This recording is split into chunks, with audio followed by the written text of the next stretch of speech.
Back for another one of our Athlete of the Week interviews as Xavier McCord, back-to-back Athlete of the Week interviews. Unfortunately, last week we weren't able to get to you, Xavier, because, 3-day road trips up to Northwest will kind of do that to you. But Congratulations again, first of all. What's been going on for you the last couple of weeks? Because you've really kind of turned on another gear. Did conference play wake up something a bit?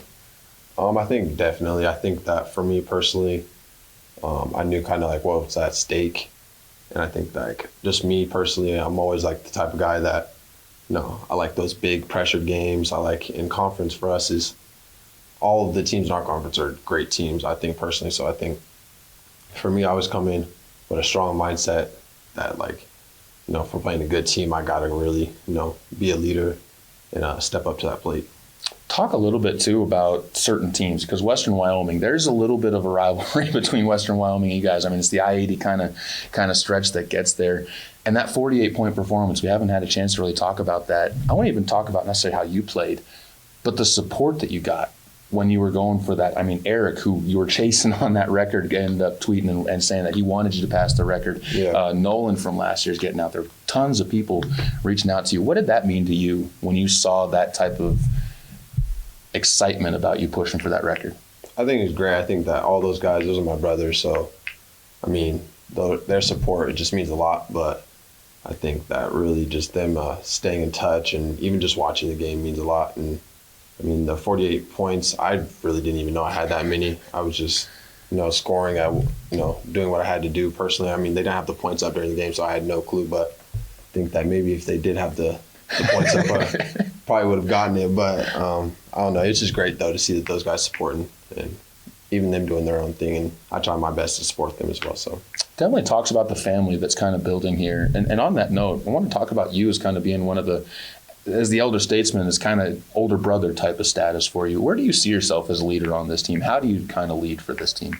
I think that really I came into the year just trying to, be that bigger brother, to these guys. We have quite a few freshmen, but we have a lot of sophomores as well. So, I mean, I'm not doing it all by myself. I think that really we have a lot of older guys, a lot of sophomores on the team that, they know their position. They know, what it takes to win and get to that end goal of what we want. And that's a Region 9 championship. But I think for me personally, I just, I've always kind of been a leader. I've always been a guy that a lot of the younger guys look up to, just even from high school. And I'm just trying to just keep that same role and just keep a positive attitude, do what the coaches ask for me, and just do whatever I can to help the team win.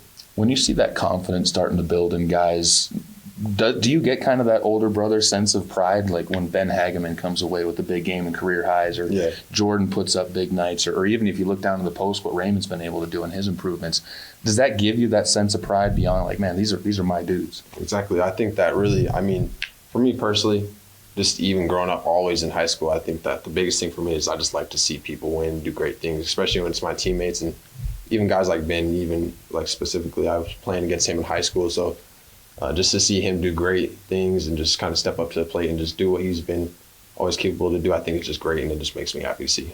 You guys are getting into the second half, and obviously the 1 seed is what you want. Yeah. But when you think about it, how big is that bye?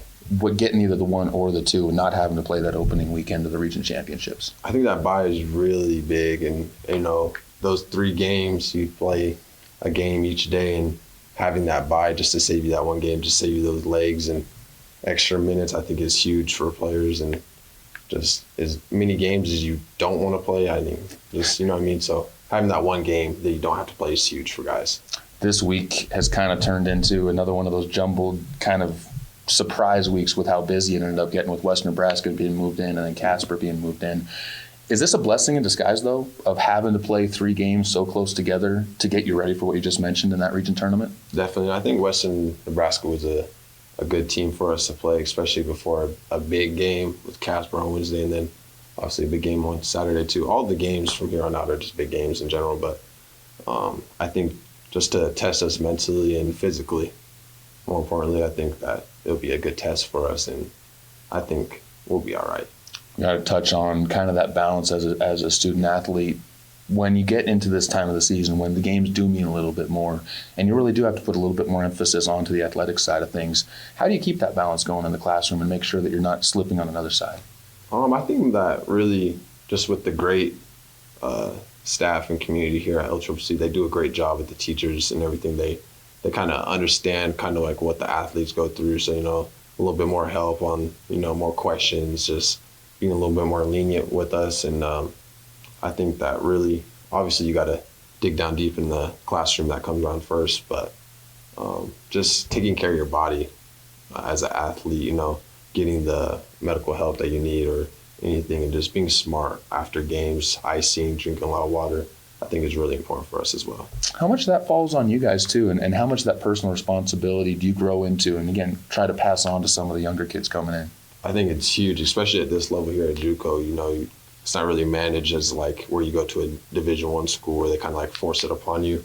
I think that really JUCO is, more of a personal like thing. You have to like take it by yourself, and you have to get that help when you need it. Only when your legs hurting or you're having aches or somewhere. So to go get that help when you need it, or just not even when you need it, just to go, and it's going to be a benefit either way. So. Well, you've definitely been doing a good job with Xavier McCord. Again, back-to-back athletes of the week for the Golden Eagles. A week ago, we're going to get another athlete of the week coming up in just a couple minutes here. But Xavier, thanks again for the time. Keep up the good work out there on the court, and we're looking forward to seeing what you guys can do. Thank you.